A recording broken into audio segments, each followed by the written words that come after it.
Bonsoir!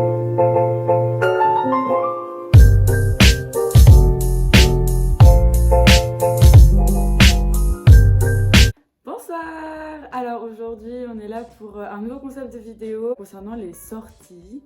Donc voilà, j'ai quand même envie de vous annoncer les grandes sorties du mois qui arrivent. Je trouve ça normal en fait en tant que libraire, et je trouve que aussi on sous-estime certaines sorties qui méritent vraiment d'être lues. Des fois on n'a pas connaissance de l'existence de nouvelles sorties, donc voilà pourquoi je voulais faire cette vidéo. La première étape ce sera les suites des collections et des séries déjà sorties, et la deuxième partie ce sera vraiment les nouveautés éditoriales, voilà, les sorties qu'on attend impatiemment. Donc pour le mois d'avril, au 1er avril, nous avons Lookdia 3 que j'attends avec impatience, voilà, ce steampunk avec cette héroïne guerrière, voilà, génial. Nous avons New Love, New Life 2 qui traite voilà, du travail au Japon et tous ces complexes et ces difficultés. Et nous avons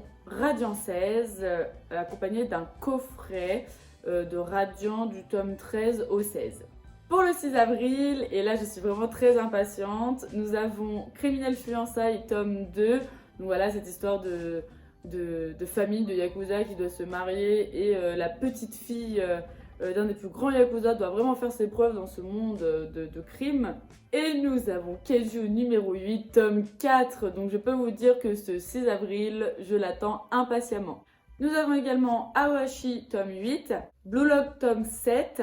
Donc voilà, c'est les deux mangas en vogue sur l'univers du foot. Nous avons Quintessentiel Quintuplet tome 14 accompagné du tome 1 en couleur. Nous avons également Twilight Boon tome 7, on est déjà au tome 7. Et nous avons un manga quand même que je trouve voilà, vraiment doux et beau, qui est Une touche de bleu tome 4. Donc voilà, une romance entre une élève et son professeur. Et voilà, cette jeune fille se sent vraiment mise de côté et n'a aucune conventionnelle à cause d'une grosse tache de naissance qui se trouve sur son visage. Ensuite, le 7 avril, je peux vous dire que dans les librairies, ça va partir en cacahuète. Nous avons le tome 32 de MHA. Alors pour ceux qui suivent les MHA, vous avez vu l'ambiance de fin du tome 31. Donc je pense vraiment qu'on n'en peut plus. On veut vraiment ce tome 32 enfin. Qui sera accompagné bien évidemment d'un collector et aussi du My Hero Academia Smash tome 2. Nous avons Les Carnets d'Apothicaire tome 8. Nous avons The Ancient Magus Bride qui a un bébé à moi, le tome 16. Nous avons le Jujutsu Kaisen tome 14, donc je peux vous dire que mon rayon va s'envoler. Et nous avons le Valkyrie Apocalypse tome 11.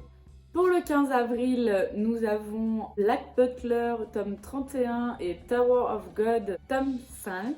Pour le 20 avril, nous avons Mon coloc est une gameuse tome 2 qui est vraiment hilarant. Une colocation qui se passe pas du tout comme prévu entre deux joueurs des Momo RPG qui se sont connus dans ce jeu. Le coloc pensant inviter un homme à devenir son colocataire vis-à-vis du personnage choisi, il s'avère que en fait ce personnage dans ce MMORPG à grande armure masculin étant été une fille. Donc voilà, c'est plein d'humour et c'est vraiment ce univers du jeu vidéo et moi j'ai vraiment trouvé ça sympa. Nous avons Banana Fish tome 8, Beck tome 5 et Dr Stone tome 20. Pour le 21 avril, nous avons Echoes tome 8. Pour le 28 avril, nous avons A Sign of Affection tome 5. Donc voilà, cette histoire d'amour entre un jeune homme un peu rebelle mystérieux et une jeune fille qui est muette. Et vraiment voilà, c'est doux, c'est raffiné, c'est une très belle histoire d'amour. Et on en finit là pour la petite sélection des grandes suites attendues pour le mois d'avril. Là maintenant je vais vous présenter vraiment les grandes sorties qu'on attend, qui sont vraiment des nouveautés, des séries qui n'ont encore jamais vu le jour en France. Donc le 6 avril, nous avons All Free tome 1 et 2, qui est l'histoire d'une jeune judokate qui est la lointaine descendante d'un des plus grands techniciens du judo. Elle a toujours idolâtré son oncle qui est un grand judoka, champion du monde, qui a réussi vraiment dans toutes les catégories, mais qui s'est arrêté dû à des raisons personnelles. Et en fait, elle va vouloir lui prouver que le judo, c'est la vie, c'est un art martial magnifique en se mesurant à des hommes qui sont beaucoup plus lourds qu'elle. Et voilà, c'est vraiment, voilà, je l'attends, ça va être pétant, ça va être encourageant, optimiste, mais en même temps réaliste. Vraiment, je pense que voilà, All Free va être un magnifique manga.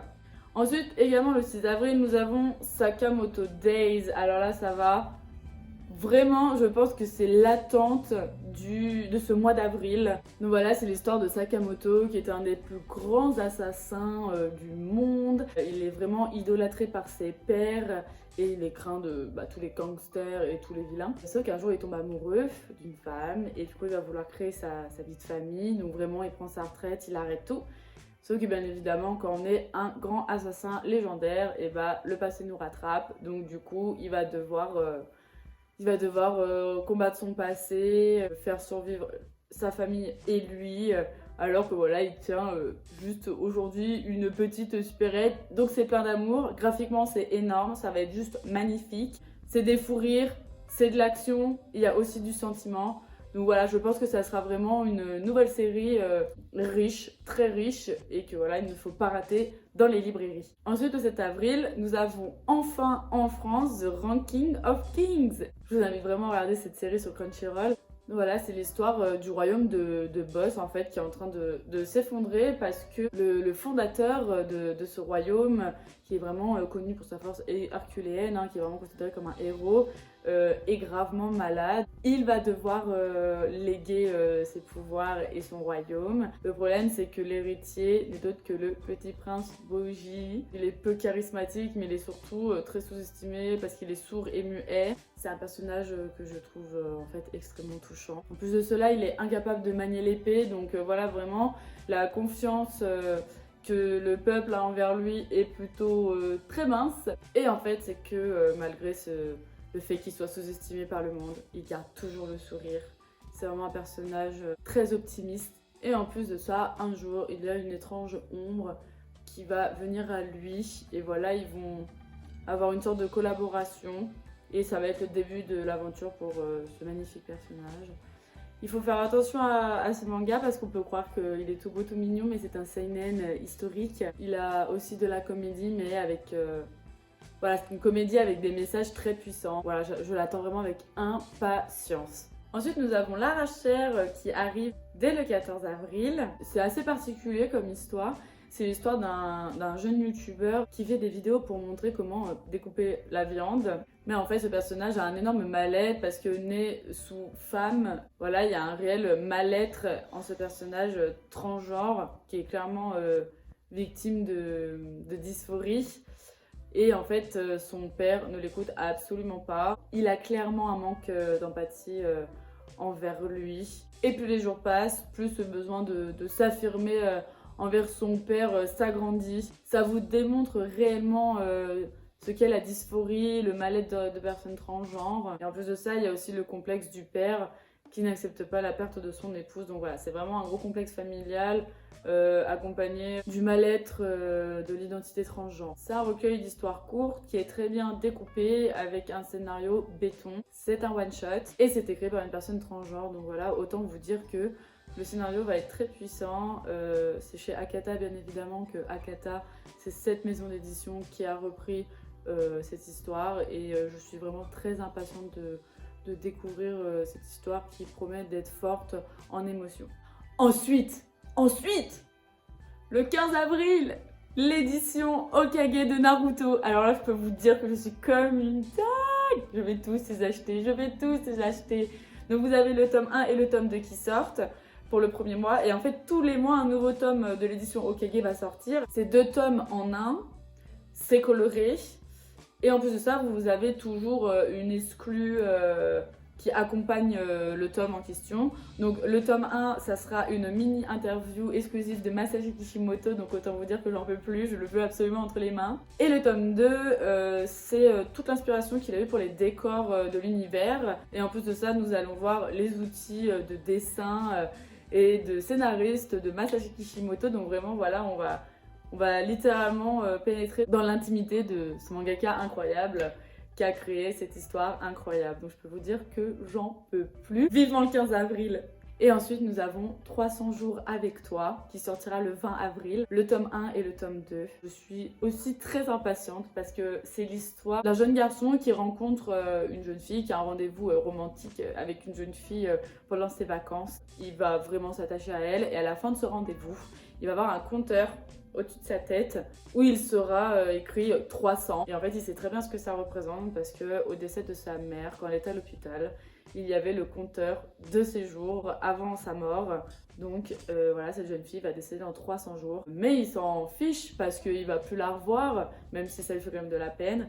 Et sauf qu'à sa rentrée, elle est dans son école. Ça sera en seulement 2 tomes. Les dessins sont assez simplistes, mais je trouve qu'ils sont très efficaces. Et voilà, vraiment, j'attends cette histoire de romance qui, je sens, va me briser le cœur. Donc voilà pour les sorties du mois d'avril. J'espère vraiment que ça va vous donner envie d'aller acheter des livres. J'ai vraiment sélectionné parce que je peux pas parler en une vidéo de vraiment tout ce qui sort, hein. Il y a vraiment le triple, voire le quadruple de ce que je vous ai dit qui sort. J'espère vraiment que ça vous donne envie. N'hésitez pas à vous abonner à ma chaîne YouTube et à mettre un petit pouce. Et à également vous abonner à ma page Instagram la.page.indigo. Et je vous dis à poète!